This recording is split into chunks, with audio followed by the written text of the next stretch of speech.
Tadi kita dengarkan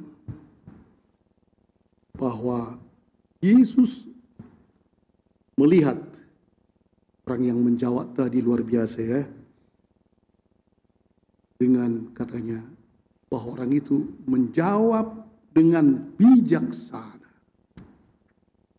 Ada seorang raja yang memang ingin memerintah kerajaannya dengan bijaksana dan baru dia dilantik sebagai raja pada berumur 20 tahun sebelum ada pengalamannya. Karena itu dikumpulnya semua ahli-ahli di kerajaan itu, semua orang-orang bijaksana di kerajaan itu. Coba kalian tulis dulu bagaimana saya harus secara bijaksana mengatur kerajaan ini. Saya ingin betul dianggap sebagai raja yang bijaksana. Coba kerjakan.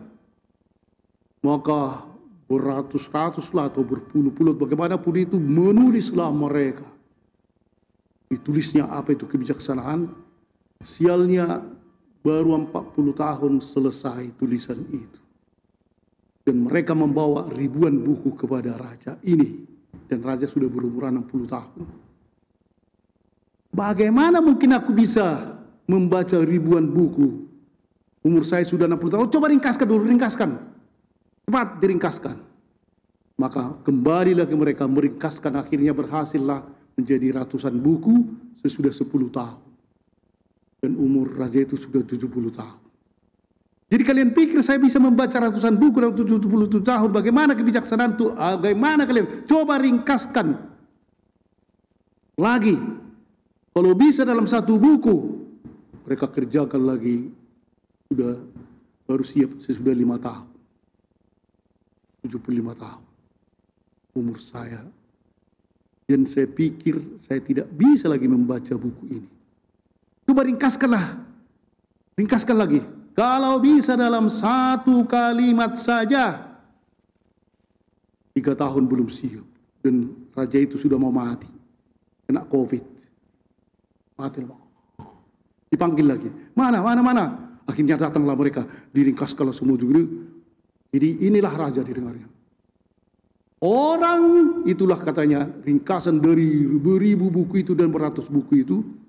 Inilah kami simpulkan akhirnya sudah kami diskusi 5 tahun ini. Dan kami katakanlah. Inilah orang memang hidup.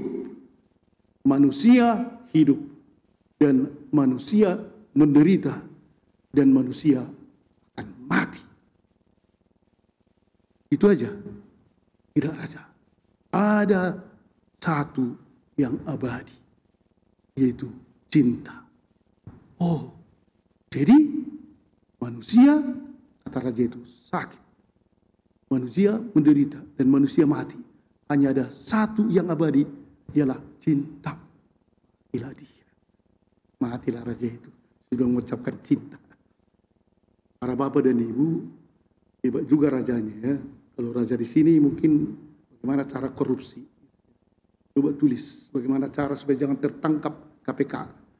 Ini bijaksana juga dia. Memang untuk menuliskan bagaimana itu kebijaksanaan sulit sekali itu dirumuskan ya. Sulit. Nah, bagaimana lah. Pada hari ini kalau kita dengarkan sebenarnya kan Yesus sudah banyak kali mengajar. Perumpamaan dibuat ini biji sawi. Kemudian bahwa harus memanggul salib. Dan seterusnya banyak sekali sebenarnya yang dikatakan. Tapi kali ini harus diucapkannya inti dari seluruh ajaran Kristiani. Semua kitab suci ini masih apa kan kalau perjanjian lama, perjanjian baru, tradisi dan magisterium itu hanya satu intinya cinta. Dan sebenarnya ini harus kita pegang. Kalau agama itu dari Allah, inilah kalau dikatakan legitimasi dari sebuah agama. Legitimasi artinya agama itu sah dari Allah kalau dia mengajarkan kasih. Barulah kita tahu, oh ini pasti agama dari Allah. Kalau agama itu mengajarkan kasih, cinta kasih, barulah kita mengerti agama ini dari Allah. Ketika ada agama yang mengajar kebencian, malahan sampai membunuh, dan menuduh orang menjadi tak jelas atau orang lain akan masuk neraka, kita meragukan legitimasinya apakah dari Allah atau buatan manusia. Ketika kekristenan lari dari kasih, kita harus mengatakan ini tak benar lagi. Ketika kita juga di rumah atau dimanapun kehilangan kasih dan yang adalah amarah dan yang adalah tipu menipu, kita harus mengatakan ini bukan keluarga yang didirikan oleh Allah. Jika suami istri seringkali bertengkar dan seluruh kata-kata kebun binatang keluar di rumah, kita harus mengatakan ini pasti bukan dari Allah. Janji kami dulu sudah kami belokkan entah kemana. Mungkin sudah diambil setan dan sekarang setan menguasai. Inilah para bapak dan ibu, ketika dikatakan hukum yang pertama dan terutama memang mengasihi Allah, itu dulu. Tanpa kasih kepada Allah dan kasih kepada manusia kosong itu. Siapa? Untuk apa ya? Kadang-kadang itu ada ateis kan yang tak percaya kepada Tuhan, baik-baik juga dia. Baik. Seperti kemanusiaan lah diutamakannya kan. Malahan kadang-kadang lebih baik dari yang beragama itu. Karena itu ada beberapa orang yang menjadi ateis karena kulihat yang beragama jahatnya. Lebih baik aku tidak beragama tapi baik. Oh, inilah kekosongan itu kan, dia hanya membuat antar manusia. Tidak ada kasih dari Tuhan. Padahal di dalam Injil kita dulu, agama kita, justru Tuhan itu yang betul-betul mengasihi kita sampai puncaknya. Dia mengutus dirinya untuk disalibkan demi kita, disalibkan. Tanda kasih yang luar biasa ialah memberikan nyawa kepada sahabatnya. Dan itulah yang diberikan oleh Tuhan. Dan pada hari ini itulah cinta kepada Allah sama pentingnya dengan cinta kepada manusia. Bukan kelas dua. Walaupun tadi dikatakan yang pertama adalah cinta kepada Tuhan. Dan yang memang dikatakan yang tidak kalah pentingnya inilah cinta kepada sesama. Tetapi disinilah yang mungkin kurang ya. Sebenarnya para suster kita ini sangat cintanya kepada Tuhan kan.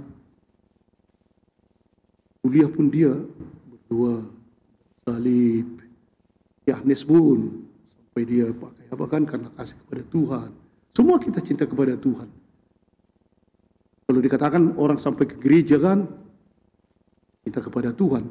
Tetapi disinilah kesulitan kita. Kasihilah Tuhan Allahmu, inilah sulit. Dengan segenap hatimu. Hati kita seringnya terbelah dua kan. Ke sini. Sedangkan orang mengatakan kan, kalau ada dua anjingmu, pasti ada yang satu lebih kau kasihi daripada yang lain. Kan? Apalagi manusia. Terus kita ada itu kasih yang ya. Kepada Tuhan bagaimanakah itu dengan segenap, segenap dikatakan di sini kan. Pakai segenap semua. Segenap hatimu, habislah hati kita. Segenap jiwamu, habislah jiwa kita. Tak boleh lagi kepada yang lain. Tapi dengan ini memang sebenarnya kalau segenap jiwa artinya kepada orang lain pun, kepada apapun yang kita kerjakan, segenap jiwa. Segenap akal budimu, ini yang paling sulit. Segenap kekuatanmu, mati-mati. Harus pakai kata segenap. Kalau dikatakan cintailah Tuhan Allahmu dengan hatimu, dengan jiwamu, dengan akal budimu, dengan kekuatanmu. Bisa. Kalau mungkin dikatakan 50% sulit juga. Tapi kalau hanya agak kabur kita buat, cintalah sesamamu atau Allah dengan, jangan pakai segenap ya. Dengan hatimu, jiwamu, akal budimu, kekuatanmu. Ya bisa.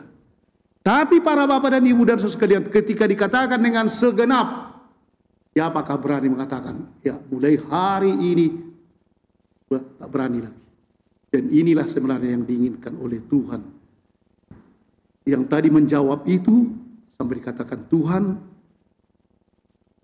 Yesus melihat bagaimana orang itu menjawab dengan bijaksana, Atau kalau kita sudah mengatakan dengan segenap, memang pasti kadang-kadang jatuh.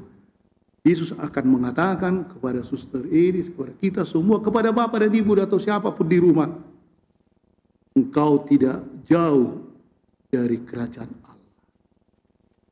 Jangan tahu bukan artinya kerajaan Allah mati, tidak. Engkau tidak jauh dari kerajaan Allah, bahwa artinya kerajaan Allah datang ke rumah kita, datang kepada pekerjaan kita, datang ke pergaulan kita di lingkungan, datang kepada diri kita. Dan itulah kerajaan Allah. Amin.